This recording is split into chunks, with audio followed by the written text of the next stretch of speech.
आजच्या बोधकथेचं नाव आहे खरा शिष्य कोण.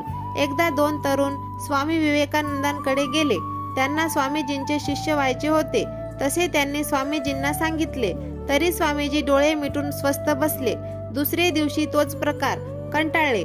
पण एक जण स्वामीजींची रोज पूजा करे, तर दुसरा त्यांना दोष देई, तुमच्यात माणुसकी नाही, तुम्ही कठोर आहात वगैरे. पण दोघेही रोज येण्याचे थांबेनात. दोघांनाही वाटे आपणच त्यांचे शिष्य होण्यास योग्य आहोत. एक जण रोज पूजा करी, दुसरा दोष देई. एक दिवस नदीला पूर आला. पहिल्याने नाईलाजाने आपल्या काठावरच पूजा स्तोत्र वगैरे कार्यक्रम केला. दोष देणारा मात्र पुरातून जाऊन स्वामीजींची निंदा करून आला. असे 3 दिवस चालले. चौथ्या दिवशी पूर ओसरला. दोघेही गेले. स्वामीजींनी डोळे उघडले व शिव्या देणाऱ्याला शिष्य म्हणून स्वीकारले. ते म्हणाले, शिव्या देण्यासाठी का होईना तो संकटातून मात करून येतो. निष्ठा असावी, तामसी वृत्ती बदलता येते, पण कच खाणारी निष्ठा शिष्याला अपात्र ठरवेल.